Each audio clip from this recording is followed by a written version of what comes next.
আসসালামু আলাইকুম, স্বাগত জানাচ্ছি আন্তর্জাতিক সংবাদে। সংবাদের শুরুতে থাকছে সংবাদ শিরোনাম। ইব্রাহিমী মসজিদ বন্ধ করে দিল ইসরায়েল, ফিলিস্তিনিদের ওপর কারফিউ। এবার সরকার বিরোধী বিক্ষোভে রাস্তায় নেমেছে মেক্সিকোর হাজারো জেনজি। গাজায় আন্তর্জাতিক বাহিনীর জন্য 20,000 সেনাকে প্রস্তুত করছে ইন্দোনেশিয়া।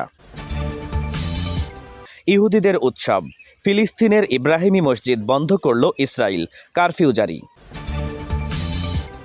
নতুন সংঘর্ষের পর থাইল্যান্ড কম্বোডিয়ার নেতাদের ফোন করলেন ডোনাল্ড ট্রাম্প। শুনছিলেন সংবাদ শিরোনাম, এবার জানিয়ে দিব বিস্তারিত। ইব্রাহিমী মসজিদ বন্ধ করে দিল ইসরায়েল, ফিলিস্তিনিদের ওপর কারফিউ। ইসরায়েল অবৈধ বসতি স্থাপনকারীদের ইহুদি উৎসব পালনের সুযোগ দিতে পশ্চিম তীরের হেব্রনে ফিলিস্তিনিদের ওপর কারফিউ জারি এবং ইব্রাহিমী মসজিদ মুসলিমদের জন্য বন্ধ করে দিয়েছে।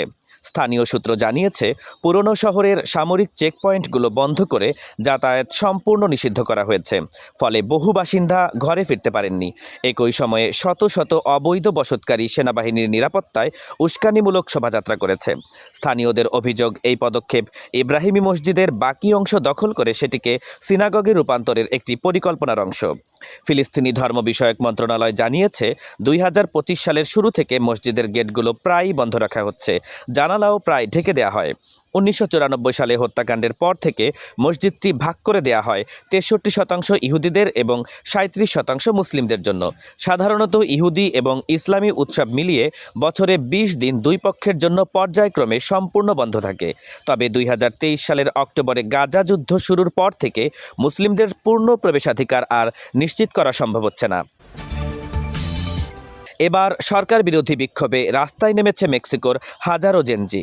মেক্সিকো সিটিতে প্রেসিডেন্ট প্রাসাদের সামনে জেনারেশন জেডের সরকার বিরোধী আন্দোলন সহিংস রূপ নেয় যখন মুখোশধারী ব্ল্যাক ব্লক বিক্ষোভকারীরা নিরাপত্তা বেষ্টনী ভেঙে পুলিশের ওপর পাথর ছোড়ে এবং হাতাহাতিতে জড়ায়। স্বাধীনতার প্রতীক অ্যাঞ্জেল অফ ইন্ডিপেন্ডেন্স থেকে কনস্টিটিউশন স্কোয়ার পর্যন্ত শান্তিপূর্ণ মিছিল শেষে পরিস্থিতি উত্তপ্ত হয়ে ওঠে। ভিডিওতে দেখা গেছে, একদিকে বিক্ষোভকারীরা আক্রমণ, অন্যদিকে পড়ে থাকা এক বিক্ষোভকারীকে পুলিশ লাথি মারছে। প্রায় 1 ঘন্টা সংঘর্ষের পর পুলিশ টিয়ার গ্যাস ছুড়ে এলাকা খালি করে দেয়। বিক্ষোভকারীরা দুর্নীতি, ক্ষমতার অপব্যবহার এবং সহিংস অপরাধে দায়মুক্তির বিরুদ্ধে আন্দোলন করছে এবং ক্ষমতাসীন মোরেনা পার্টির বিরুদ্ধে তারা স্লোগান দেয়। প্রেসিডেন্ট ক্লাউডিয়া সেইনবাউম সহিংসতার নিন্দা জানিয়ে বলেছেন, এই আন্দোলন ডানপন্থী শক্তি এবং ভুয়া অনলাইন অ্যাকাউন্ট দ্বারা উস্কানিমূলকভাবে পরিচালিত হচ্ছে। গাজায় আন্তর্জাতিক বাহিনীর জন্য 20,000 সেনাকে প্রস্তুত করছে ইন্দোনেশিয়া। গাজায় যুদ্ধবিরতি পরবর্তী আইন শৃঙ্খলা রক্ষায় প্রস্তাবিত আন্তর্জাতিক শান্তিরক্ষী বাহিনীর জন্য ইন্দোনেশিয়া 20,000 সেনাকে প্রশিক্ষণ দিচ্ছে বলে জানিয়েছেন দেশটির প্রতিরক্ষামন্ত্রী সাজাফরি সাজাম সোহেউদ্দিন। তিনি বলেছেন, ইন্দোনেশিয়া গাজায় একটি পূর্ণাঙ্গ শান্তিরক্ষী টিম পাঠাতে প্রস্তুত, যেখানে সৈন্য ছাড়াও থাকবেন চিকিৎসক এবং প্রকৌশলী। জাতিসংঘ এবং যুক্তরাষ্ট্র ইতোমধ্যেই অনুমোদনের আশ্বাস দিলেও সৌদি আরব, জর্ডান, মিশর, কাতার এবং সংযুক্ত আরব আমিরাতের সম্মতির অপেক্ষা চলছে।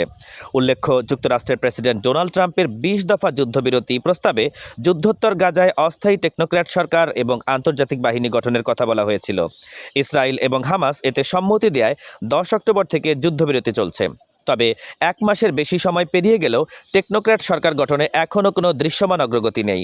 ফলে আন্তর্জাতিক বাহিনী কবে থেকে কার্যকর হবে তা নিয়ে অনিশ্চয়তা কাটছে না।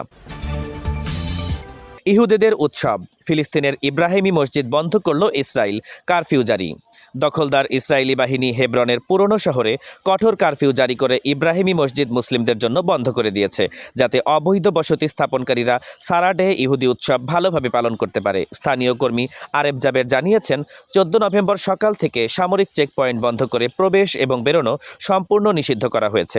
ফলে বহু ফিলিস্তিনি ঘরে ফিরতে না পেরে আত্মীয়দের বাসায় রাত কাটাতে বাধ্য হয়েছে। শুক্রবার রাত এবং শনিবার সকালে শত শত বসতি স্থাপনকারী ভারী নিরাপত্তায় উস্কানিমূলক শোভাযাত্রা করে।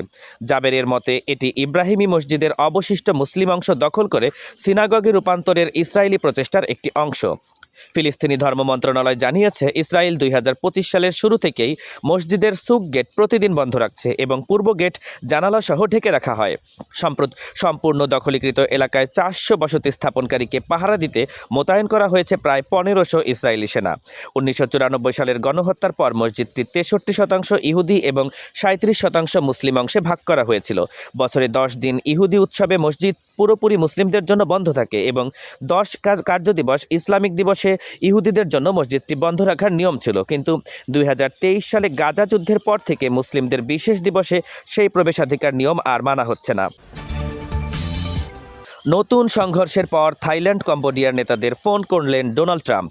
থাইল্যান্ড এবং কম্বোডিয়ার সীমান্তে সাম্প্রতিক সংঘর্ষ বাড়ায় মার্কিন প্রেসিডেন্ট ডোনাল্ড ট্রাম্প 14 নভেম্বর দুই দেশের নেতাদেরকে ফোন করে শান্তি চুক্তি জোরদারের আহ্বান জানিয়েছেন। কয়েক দশকের মধ্যে সবচেয়ে মারাত্মক সংঘর্ষের পর যুক্তরাষ্ট্রের মধ্যস্থতায় মালয়েশিয়ায় যুদ্ধবিরতি চুক্তি হলেও গত সপ্তাহে স্থলমাইন বিস্ফোরণের অভিযোগে থাই সরকার তা স্থগিত করে। পরে উভয় পক্ষ নতুন করে গুলি বিনিময়ের অভিযোগ তোলে এবং কম্বোডিয়া এক বেসামরিক নাগরিক নিহত হওয়ার কথা জানিয়েছে। এয়ারফোর্স ওয়ানে ট্রাম্প বলেছেন, শুল্ক আরোপের হুমকিতে তিনি আজই একটি যুদ্ধ থামিয়ে দিয়েছেন এবং দুই দেশের পরিস্থিতি স্বাভাবিক হবে বলে তিনি আশা প্রকাশ করেছেন। ফ্রান্সের উপনিবেশিক আমলের মানচিত্র ভিত্তিক সীমান্ত নিয়ে দুই দেশের শতাব্দী প্রাচীন বিরোধ এই সংঘাতের মূল কেন্দ্র।